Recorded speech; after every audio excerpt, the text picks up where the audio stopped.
Vi skal lave et lille vintertema yin yoga program. Det er cirka 3 øvelser, og vi arbejder i dag på forsiden af overkroppen, bagsiden af overkroppen, bagsiden af benene og indersiden af benene. Vintertemaet er ud fra traditionel kinesisk medicin. Og vi har 5 elementer, og vinterelementet har 2 meridianbaner, og det er yin, nyre meridianen, og yang, blære-meridianen. Og blære-meridianen den starter ved indersiden af øjnene, går hen over hovedet, hele vejen ned i 2 baner på hver sin side af ryggen, ned under ballerne, hele bagsiden af benene, og så slutter den nede ved lilletungen.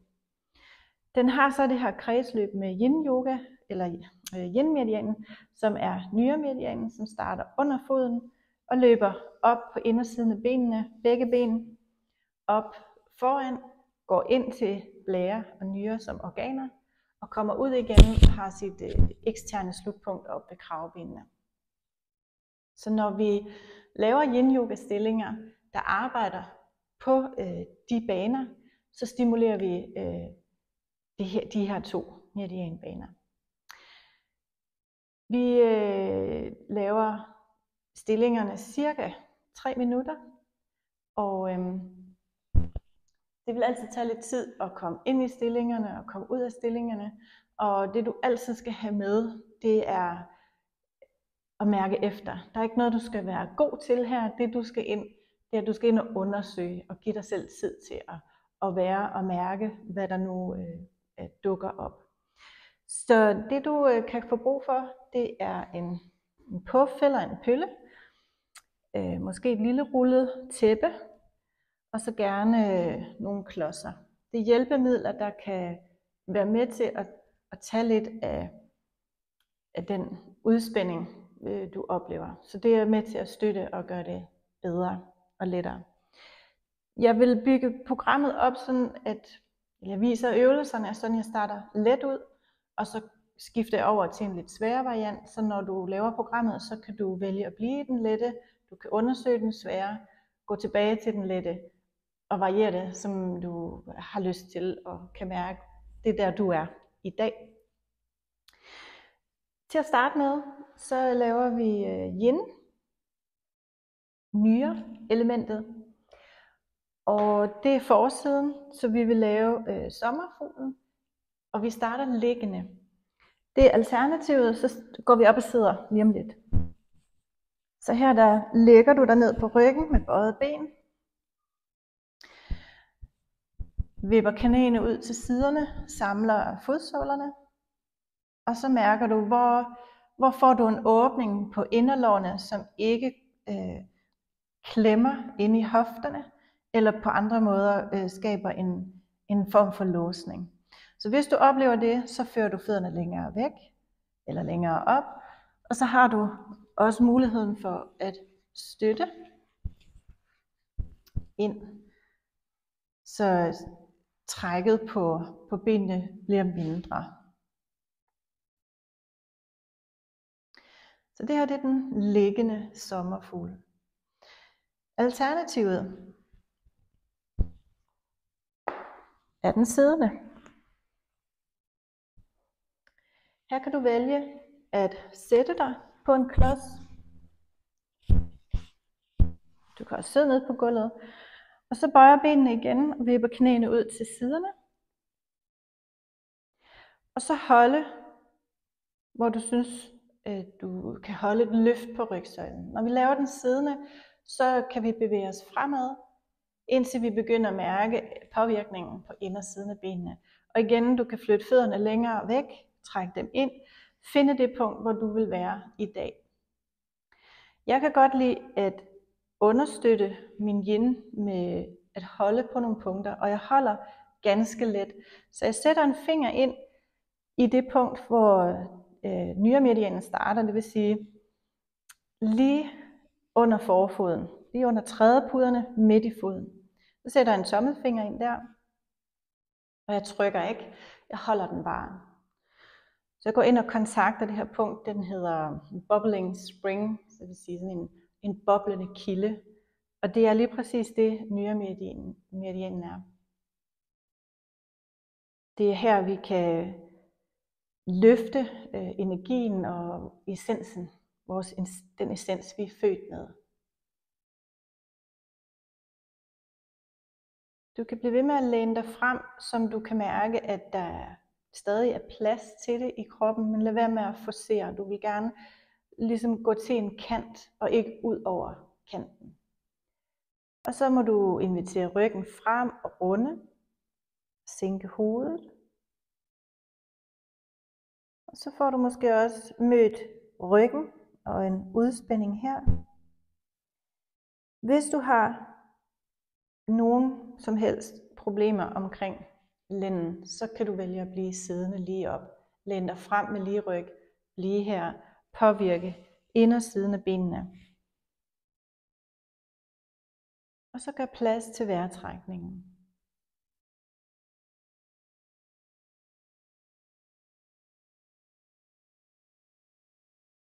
Så det kan være, dit åndedræt er i maven, det kan være, det er i brystet, det kan være, det søger om i ryggen, det kan måske åbne ned i hofterne, inderlårene.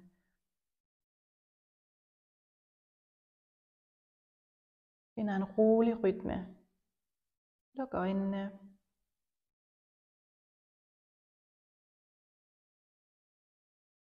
Så forestil dig, at den her åbning, den er så tilpas blød, at der er gennemstrømning i din stilling.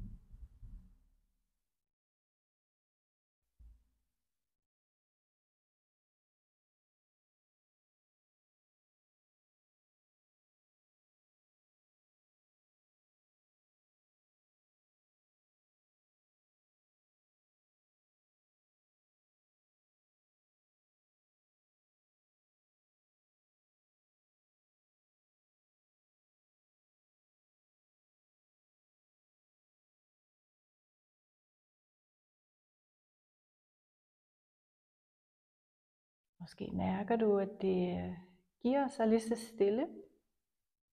Så kan du vælge at nyde at være i det stadie. Du kan vælge at gå dybere, hvis du føler dig inviteret til det.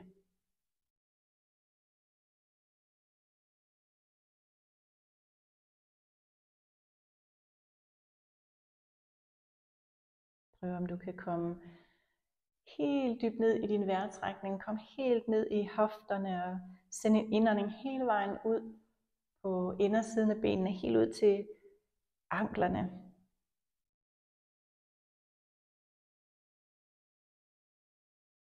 Og så er det tid til at komme ud af din stilling, så din indånding den løfter dig op, hvis du sidder frem i din foroverbøjning. Ånder ud. Næste indånding, om du ligger eller sidder, samler knæene og strækker benene ud.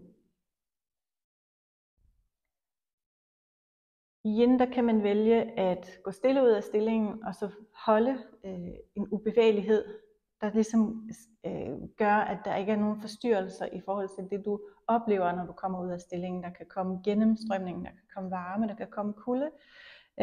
Der er ikke noget, der er rigtigt eller forkert. Så kan man sådan bare lande i den stilhed, og du kan selvfølgelig også vælge at bevæge dig, lave en intuitiv bevægelse. Den næste stilling, den foregår på maven. Og det er de to stillinger. Den lette er sfinksen, den lidt svære er sælen. Så du kan starte med sfinksen, og så kan du bygge op til sælen, og så se, hvor vil du være i dag. Altid tage stilling til, hvad i dag siger i kroppen. Sfinksen ligger på maven. Armene sådan nogenlunde, skuldrene lige under, eller albuerne lige under skuldrene. Et løft op igennem brystet, og så en åben hals og nakke. Ingen klem, så du kigger sådan skråt fremad. Rækker ud igennem benene, og hvis det er muligt, så slapper du af i ballerne. Hvis ikke det er muligt, at finde ro her, så sætter du armene længere frem. Kommer lidt mere ned og ligge, så kurven på rygsøjlen bliver lavere.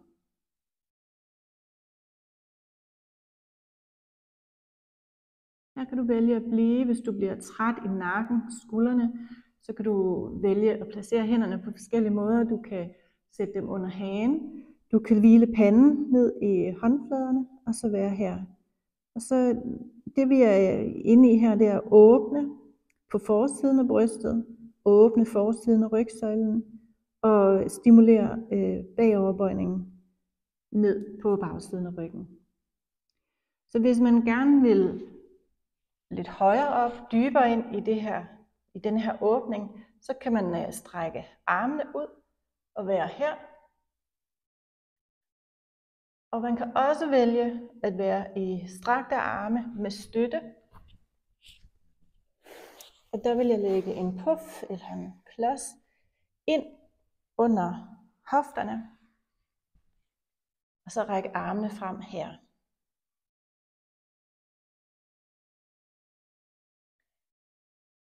Det vi søger i den her stilling, det er en passivitet ned ad ryggen.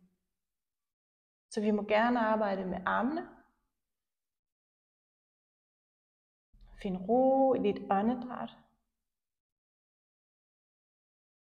Så find ind i den åbning på forsiden fra kønsbenet op over maven til brystet, op til kravebenene.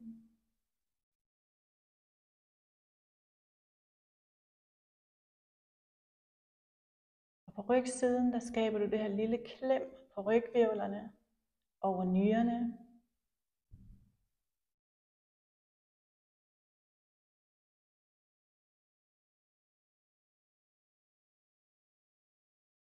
Hvis ikke din krop den vil finde ro i din stilling, så ligger du ikke godt nok. Så letter du den, gør den nemmere, justerer den, så du kan være her. Skaber plads i dine åndedræt. Ideen om at få energien til at flyde.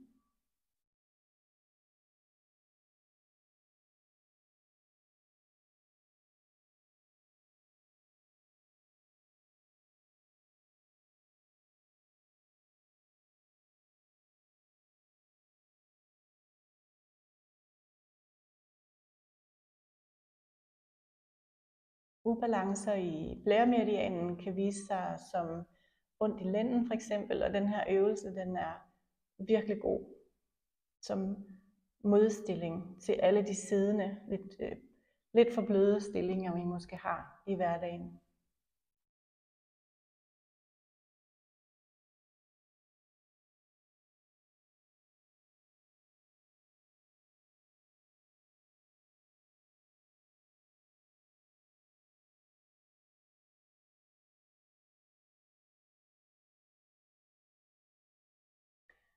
Når som helst i en yogastilling, du kan mærke, at nu har du fået nok, det er tilpas, du har brug for at trække dig, så gør det.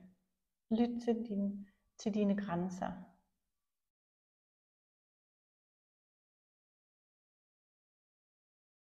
Lige de sidste par åndedræt i din åbning.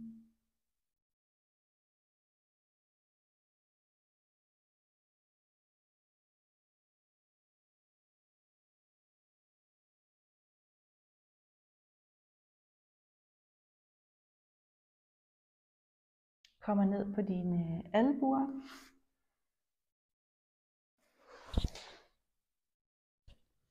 Kommer op på alle fire. Laver vi en lille modstilling her. Haren kalder jeg den, child pose. Hvor du sætter dig tilbage på hælene. Løfter maven ud over lårene. Så du kommer ind og får rundet ryggen som modstilling til bagoverbøjningen. Hvis ikke din pande når ned i gulvet af sig selv, så støt noget ind under panden, og det kan være hænderne. Du kan stable, du kan gøre dem flade, du kan bruge en af dine blokke.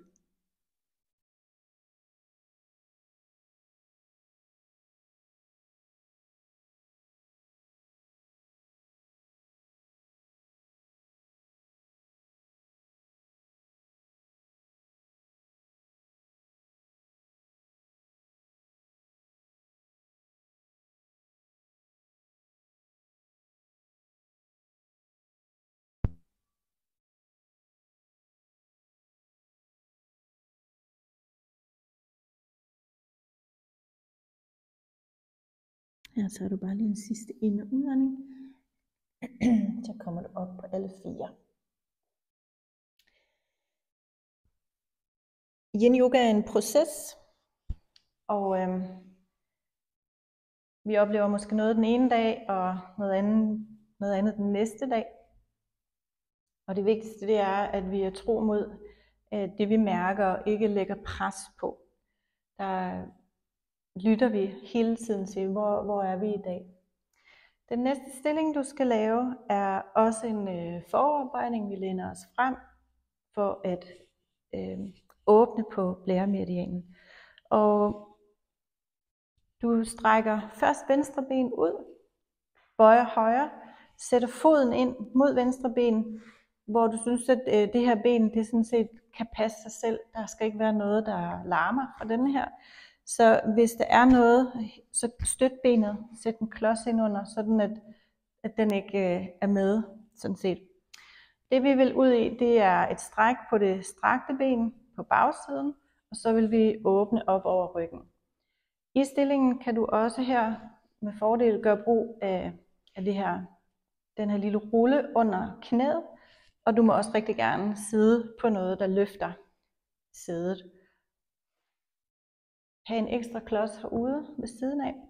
Så løfter du godt op i rygsøjlen, for det første du vil, det er, at du vil læne dig frem fra bækkenet, og måske komme ud og møde et stræk i benet først. Du må gerne skyde hælen væk her.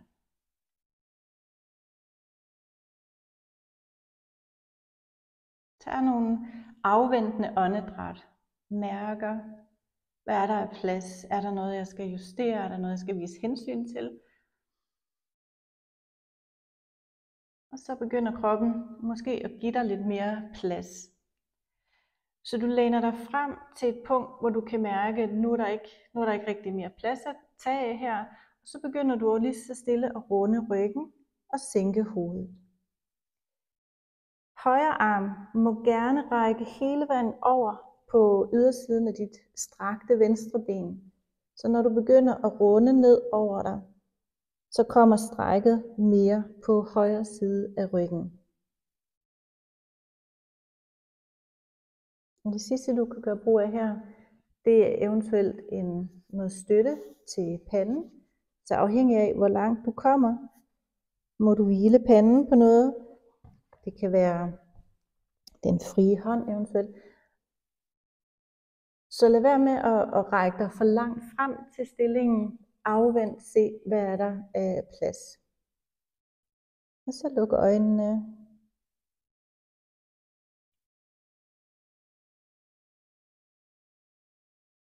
Brug vejrtrækningen.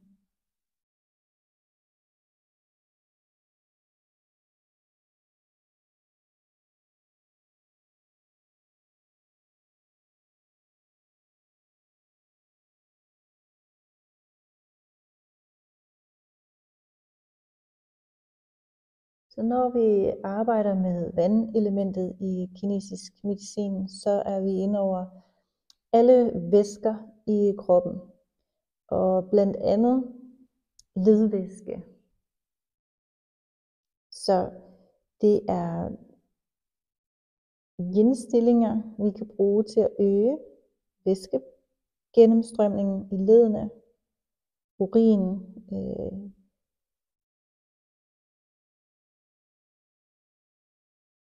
blæren, nyrerne, har med væske at gøre, renser, udskiller.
Og du tager lige de sidste 2 åndedræt.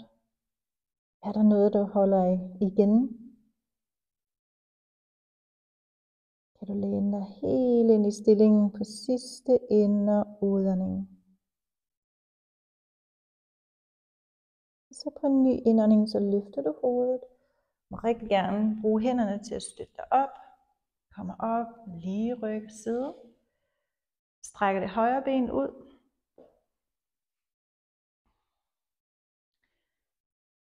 Så igen, du kan vælge bare lige at sidde et øjeblik. Du kan støtte hænderne bag dig og læne en lille smule bagud.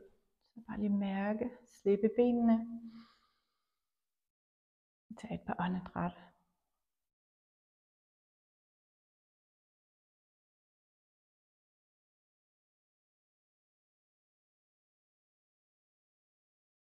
Så pauserne giver dig også en mulighed for at mærke forskellen. Når du arbejder på venstre ben og højre side over kroppen, kan du mærke det? Og hvordan?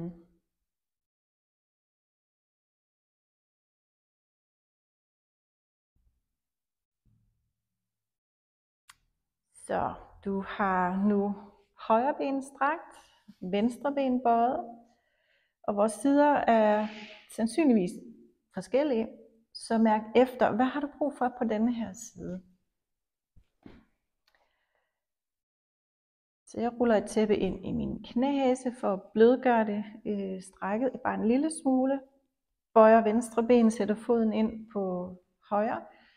Kan bruge igen lidt støtte til det her bøjede ben, så der ikke er noget herover der larmer, fordi vi har fokus på højre bagside og venstre bagside af ryggen. Så igen, du læner dig frem med lige ryg først, og mærke, finde strækket eventuelt i benet.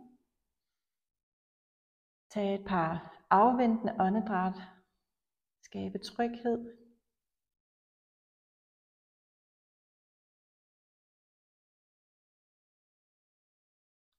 Og så mærke, er der noget, der giver sig? Accepter processen. Er der ikke noget, der giver sig, så bliver du der, hvor du er. Så begynd at runde ryggen lidt, sænke hovedet. Og så igen kan du række venstre arm over på ydersiden af højre ben. Støtte dig ned, møde lidt mere intenst venstre side af ryggen i dit stræk.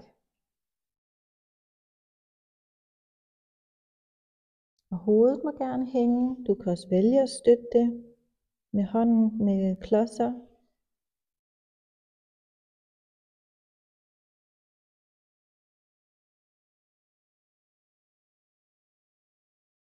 Så prøv at komme ind i den her passivitet i kroppen.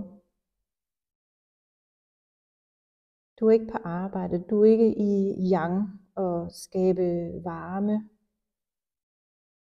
men du bliver i yin. Det kan blive sådan en kølig fornemmelse.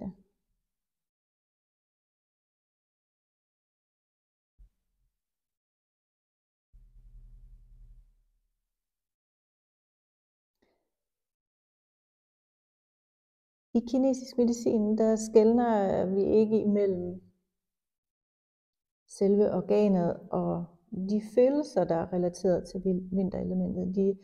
De potentialer, der er i os i de her vinterelementer. Og det er nyre og blære, som står for mod, potentiale, drivkraft, men ikke handlekraft. I vinterperioden her, der vil vi dykke lidt ind i os selv. Filosofere lidt.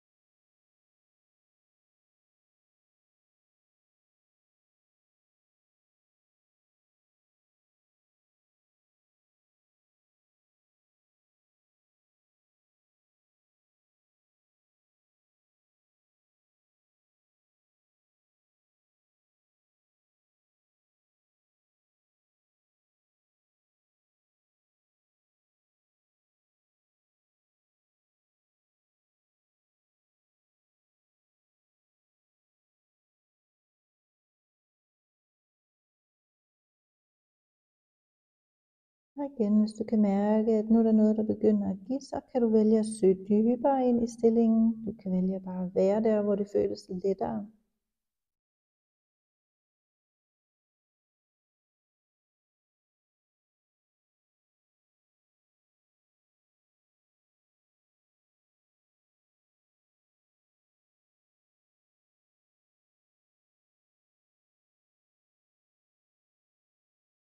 Og nogle gange så føles 3 minutter som en evighed, og andre gange så går de med lynets hast.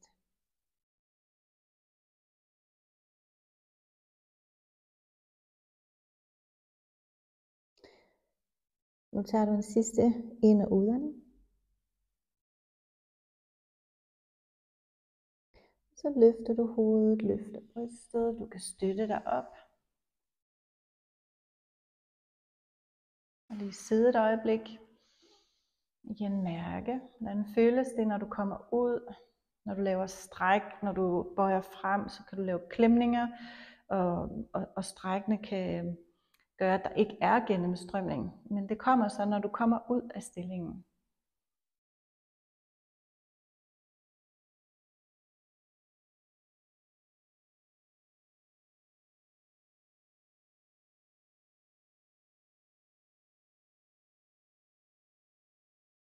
Og så din afsluttende stilling er den samme som den indledende, og det er liggende sommerfugl.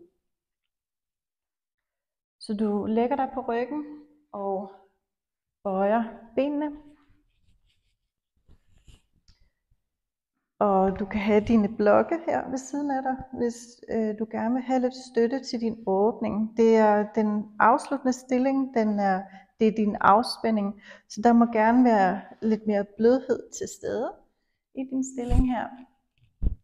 Læg armene lidt ud fra kroppen, tag et tæppe på, hvis du føler dig kølig efter dine yin-stillinger. Og så find ned i en god, dyb, blød vejrtrækning, gerne ned i maven. Så maveåndedrættet skaber ro. Lad lænden synke ned. Lad kroppen hvile, synke ned, blive tung. Lad den åbne sig. Og hvis sommerfugleåbningen bliver for meget igen, så strækker du bare benene og nyder din afspænding helt fladt.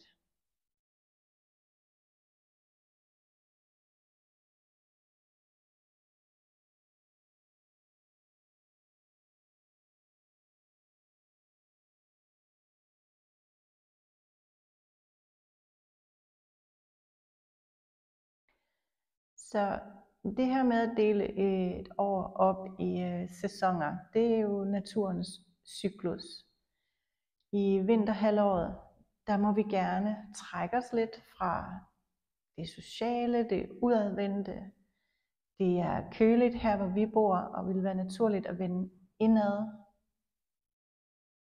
Finde varme, beskytte nyrerne, beskytte blæren, holde sig varm. Spise varmt, drikke varmt.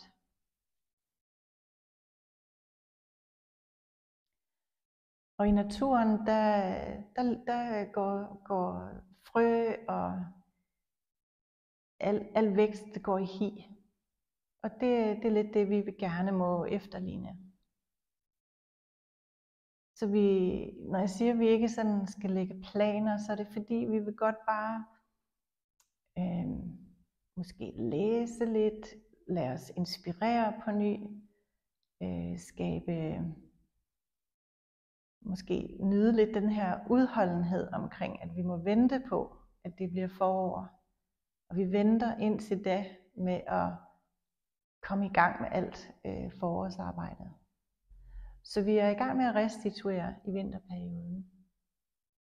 Så det er det, du rigtig gerne må invitere med ind i dine vinterstillinger og vinterprogrammer.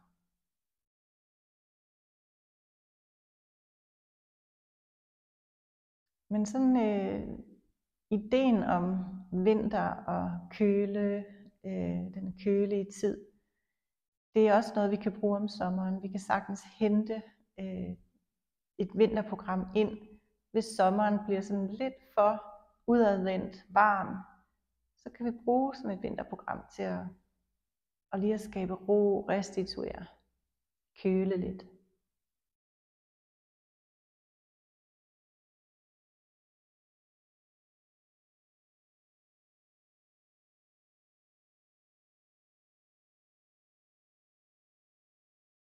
Så nu kan du vælge at blive liggende her i din afspænding. Og når du vil ud, så tager du en god stor ind- og udånding. Begynder at vække kroppen blidt, samle benene.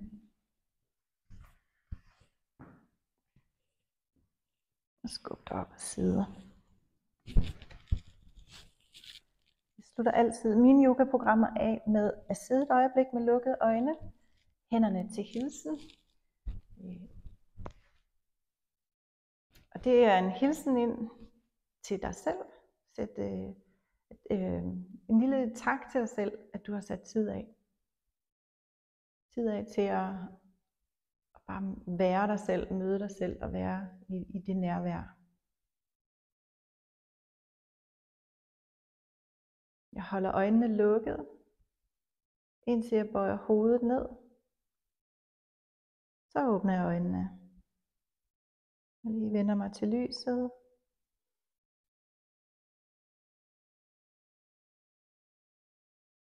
Når du er helt klar, så kigger du op.